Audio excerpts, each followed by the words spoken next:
वालेकुम दोस्तों, गुलाम हैदर खोखर। उम्मीद करता हूं कि आप खैरियत से होंगे। आज की वीडियो में मैं आप लोगों के साथ वो बात शेयर करने जा रहा हूं जो सुप्रीम कोर्ट ऑफ पाकिस्तान ने पंजाब और खैबर पख्तूनख्वा सूबाई असम्बलियों के इंतखाबात न कराने के हवाले से लिया गया खुद नोटिस की समाअत से पहले ये बेंच जो 9 रुकनी बेंच था चीफ जस्टिस की सरबराही में, वो टूट चुका है। और ये मैंने आपसे गुज़श्ता जुम्मे 24 फरवरी को मैंने आप लोगों से बात शेयर की थी। इम्कान ज़ाहिर किया था कि हो सकता है कि ये बेंच टूट जाए, क्योंकि दो जजेस के ऊपर तो अपने साथी जजों ने जस्टिस एजाज हसन और जस्टिस मज़हर नकवी के ऊपर तो साथी जजों ने एतराज़ात लगाए थे। तो उन लोगों ने तो खुद ब खुद उससे अलहदा भी हो गए, और क्योंकि पीपल्स पार्टी, नवाज लीग और फजल रहमान की पार्टी ने भी इन्हीं मौजूद जजों पे एतराज़ा लगाए थे। जबकि दो जजेस जस्टिस याया आफरीदी और जस्टिस अतर मिनल्ला इस बेंच से भी वो अलहदा हो गया, अपना अख्तलाफी नोट दे के ये सो मोटो बनता नहीं है अज खुद जो है।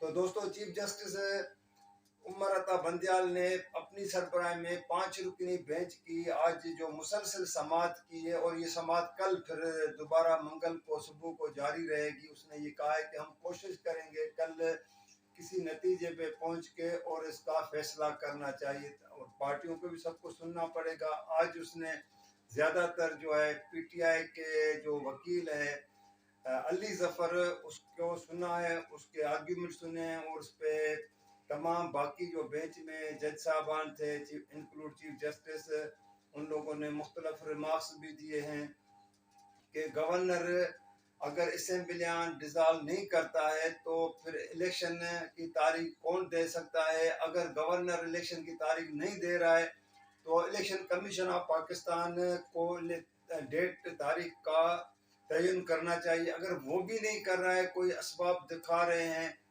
तो फिर सदर पाकिस्तान जिसने तो लाजमी है, उसने तो पहले ही आप लोगों को पता है कि अपने जो इलेक्शन कमीशन को अपने खतूत लिखे थे। इलेक्शन कमीशन ने सदर के खतूत से इनहराफ किया, जिसके नतीजे में सदर ने फिर अज खुद एक मीटिंग करके और इलेक्शन कमीशन को 2 सूबों में हम इसके इंतखाबात कराने के हवाले से अपनी तारीख का ऐलान किया था।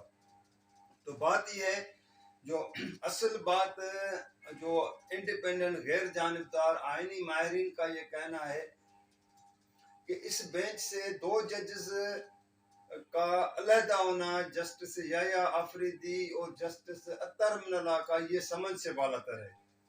क्योंकि बेंचेस में जो जजेस शामिल होते हैं उन पे एतराज़ात होते हैं, फिर वो जजेस अलहदा होते हैं। जिन जजेस पे एतराज़ नहीं होता है तो उन जजेस ने अज खुद अपने आप को उससे अलहदा करना कि ये सो मोटो नहीं बन सकता है।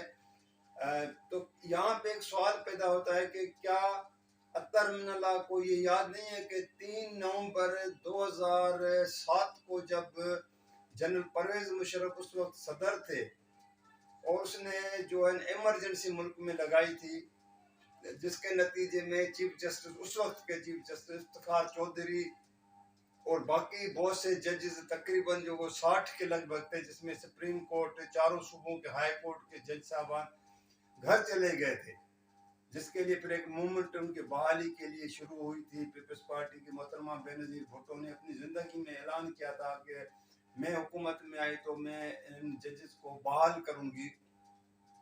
तो आज अतर मिनल्ला, जस्टिस अतर मिनल्ला के पास एक बहुत बड़ा एक ये वो एक, क्योंकि सुप्रीम कोर्ट का जज है, उसको यहाँ बैठना चाहिए था।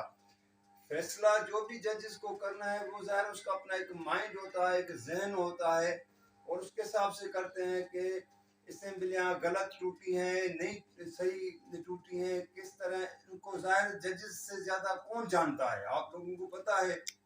लेकिन यहाँ पे एक इख्तलाफी नोट दे के और बेंच से अलहदा हो जाना, तो ये मतलब अब हम तो मौजूद जज साहबान के लिए नहीं कहते, लेकिन क्योंकि जब उन लोगों ने खुद एक चीज रास्ता हमवार किया है कि सो मोटो नहीं बन सकता है, तो उस पर फिर ये एक पब्लिक चीज हो गई है। तो इस पे तबसरा तो बनता है, तबसरा तो करना चाहिए कि भाई आप लोग इस बेंच में बैठ के फैसले में आप इख्तलाफात जाके आगे करते, ये ना हो कि आप बेंच से अलहदा हो जाएं और एक नोटिस अपना एक इख्तलाफी नोट लिखें। तो दोस्तों बात ये है कि आज चीफ जस्टिस समेत बाकी मौजूद जजों ने जो रिमार्क्स दिए हैं बड़े इम्पॉर्टेंट है मुख्तलिफ हवालों से, कि क्या मुल्क में इमरजेंसी हो, जंग लग जाए, कुदरती आफात हो, सैलाब हो, तो वहाँ उस सूरत में जो है फिर क्या होता है, क्या इलेक्शन हो सकते हैं या नहीं हो सकते हैं। जिस पे जो अली जफर पीटीआई के वकील हैं उसने अच्छे दलाइल दिए हैं। उसने कहा है कि ये आइन में कहीं नहीं लिखा है कि जंग की सूरत में जो इंतखाबात, जंग का तो कहीं जिक्र है नहीं। हाँ अलबत्ता ये है कि अगर कुदरती आफात जिसमें सैलाब हो, बाकी कोई कुदरती ऐसी चीज़ हो जाए, आफत आ जाए, तो उस सूरत में भी इलेक्शन कमीशन ऑफ पाकिस्तान उन इलाकों में, उन हलकों में इंतखाबात मुलतवी कर सकते हैं, न कि पूरे के पूरे इंतखाबात को मुलतवी किया जाए। जिस पे जजेस ने जो है ना मौजूद जजों ने तो इत्तेफाक किया है, और चीफ जस्टिस ने कहा है कि अगर तो किसी न किसी को तो ये तारीख देनी पड़ेगी ना। मसलन अगर गवर्नर भी इनराफ कर रहे हैं, किस बुनियाद पे गवर्नर इनराफ करें। अगर पंजाब का गवर्नर इनराफ कर रहा है तो केपी के गवर्नर ने तो असेंबली खुद डिसॉल्व की है वजीर अला के एडवाइस पे। फिर वहाँ पे जो सूबाई निगरान हुकूमत बनी है वो हुकूमती और अपोजिशन के इत्तेफाक राय से बनी है। फिर उस गवर्नर ने उस केयर टेकर चीफ मिनिस्टर को, वजीर अला को, बाकी वज़रा से ओथ लिया है। इलेक्शन कमीशन जो इनराफ कर रही है, जिसकी आईनी जिम्मेवारी है, आईनी जिम्मेवारी इलेक्शन कराना होता है, वो इस तरह इलेक्शन से भाग रहे हैं जैसे उनके कंधों पे कोई जैसे कोई बंदूक लगा रख के चला रहा है। भाई आपने पंजाब के चीफ मिनिस्टर का क्यों इंतखाब किया? आप समझते हैं कि आपके पास वो वसाइल नहीं है, गवर्नर आपको अगर डेट नहीं दे रहा है तो आपने चीफ मिनिस्टर का इंतखाब नहीं करना चाहिए था, आप जवाब दे देते। अब आप जो बैठ के ये कह रहे हैं कभी फंड नहीं है, कभी सिक्योरिटी का मसला दिखा रहे हैं, कभी जो अदलिया के स्टाफ की बात कर रहे हैं, कभी सूबाई हुकूमतें जो आपको टीचर्स उस्ताद जो वहाँ पे इलेक्शन कमीशन में वो अपनी ड्यूटियाँ सरअंजाम देते हैं उनकी बात करते हैं, वो उनको हमें नहीं दिया जा रहा है। ये है एक फरार होने का रास्ता। तो आज जजों ने जो थारोली इस चीज को देखा है और मतलब एक कौम को भी उम्मीद पैदा है, फैसला जो भी हो जाहिर जजेस आइन के मुताबिक करेंगे, आइन के तहत, क्योंकि आइन में लिखा है कि 90 दिन के अंदर इंतखाबात होना लाजमी है, क्योंकि 2 सूबों की असेंबलियां टूट चुकी हैं, चाहे कोई कितना भी आइन से तो बालातर कोई नहीं है।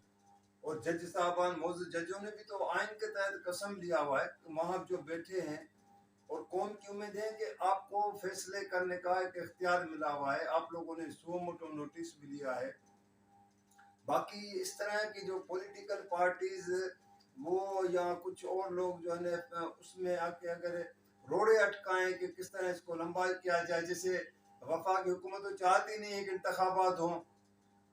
वफाकी हुकूमत तो उनको तो ये कि जैसे ना वो सोने के प्लेट में इक़्तिदार मिला हुआ है, उनके तो सब चीज़ें सही हो रही हैं। तो यहाँ पे बात ये है कि जो आईनी जहाँ पे जो वहाँ पे एक ज़रूरत है जिसके तहत जैसे मुल्क को चलाना है, इदारों को चलाना है, इस तरह अब अदलिया का भी बड़ा इम्तिहान है यहाँ पे।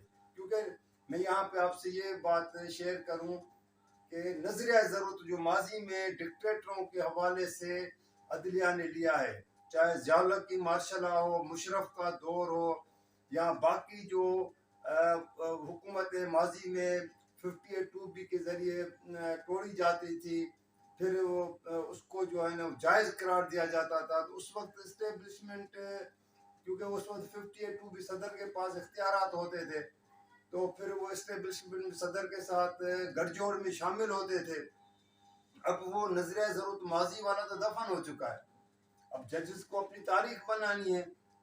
हर यहाँ ये तो नहीं है कि सारी जिंदगी जजेस बैठे रहेंगे, इनको पता है कि आज नहीं, कल नहीं, परसों सबको यहाँ से रिटायर होकर जाना है।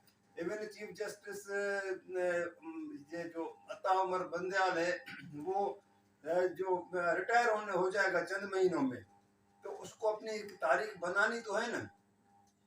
तो बात यह है कि जब तक के आप आईनी रास्ता अख्तियार नहीं करेंगे तो एक तो कंफ्यूजन रहेगी, कौम मायूस रहेगी। लेकिन उम्मीद की जा रही कानूनी माहरीन ने सब ने आज ये बड़े, बल्कि रिटायर्ड जजेस ने, सुप्रीम कोर्ट के रिटायर्ड जज ने बहुत से ने जो तबसरे किए हैं, उनकी जो आराय सामने आई है, वो कहते हैं कि जरूरी नहीं है बन जाए फुल बेंच, तो बन जाते अच्छा है, नहीं तो 5 रुकनी बेंच भी फैसला करने को बाख्तियार है। अब ये है कि कल सुप्रीम कोर्ट जो फैसला करने जाएगी, आया ये खुद इलेक्शन कमीशन को कहते हैं कि हम आपको डेट देते हैं, या सदर ने जो डेट दी हुई है उसके वो बरकरार रखते हैं, इलेक्शन कमीशन को कहते हैं कि आप जो है ना अपनी इलेक्शन वो जो डेट दे दें और अप्रैल में जाके इलेक्शन कराएं। मतलब किसी को पाबंद करेंगे, ये रास्ता दिखाना है। सो मोटे का मकसद यही है कि अब इनको फैसला करके यहाँ से इस बेंच से उठना पड़ेगा, क्योंकि चीफ जस्टिस भी इस बात का अंदिया दे चुके हैं कि हमें फैसला करना है, चाहे जो भी फैसला करें, लेकिन है ना एक आईनी तरीके से। अगर इस मर्तबा ये फैसला नहीं होता है तो लाजमी तौर पे फिर जो मुल्क के अंदर एक अनारकी फैलेगी। इस बेयकीनी सूरत हाल तो पहले ही है। तो दोस्तों मैं आज यहाँ पे जो ना आज यही शेयर करनी थी, मैं एक मुख्तसर आपसे यहाँ पे वो बात करूँ, क्योंकि टाइम तो कम है, मैं ज़्यादा आपसे वो आपका ज़्यादा टाइम नहीं लेना चाह रहा हूँ। कि बिलावल भुट्टो जरदारी वजीर खारजा ने जो कराची में तकरीब में खिताब करते हुए लाड़काना का और जमान पार्क के वजीर अजम का एक जिक्र किया है। हालांकि वो माजी में ये मोहतरमा बेनजीर भुट्टो ने कहा था कि लाड़काना और लाहौर के वजीर अजम के लिए अलग-अलग कानून और फैसले होते हैं, क्योंकि उस वक्त मोहतरमा की गवर्नमेंट खत्म की जाती थी। तो दोस्तों मैं इस पे फिर आपसे कभी और इशू पे जाके बात करूंगा, क्योंकि बिलावल के से मैं खुद कुछ क्वेश्चन इस हवाले से करना चाह रहा था, लेकिन आज का मौजू क्योंकि वो है ही सुप्रीम कोर्ट का, तो मैं यहाँ पे आप लोग यहाँ तक मैं इसको महदूद करता हूँ। तो अगर आपको ये वीडियो मेरी पसंद आए तो आप इसको लाइक भी कीजिएगा, शेयर भी कीजिएगा, सब्सक्राइब भी कीजिएगा, और कमेंट्स में मैं हमेशा आपसे रिक्वेस्ट करता हूँ कि आपके कमेंट्स आने चाहिए, और आप कमेंट्स करते भी हैं, तो इंशाल्लाह मैं मजीद उसको बेहतर बनाऊँ। अब देखना है कि कल क्या उसका फैसला आता है। तो मुझे नई वीडियो तक के लिए इजाज़त दीजिएगा। अल्लाह हाफ़िज़।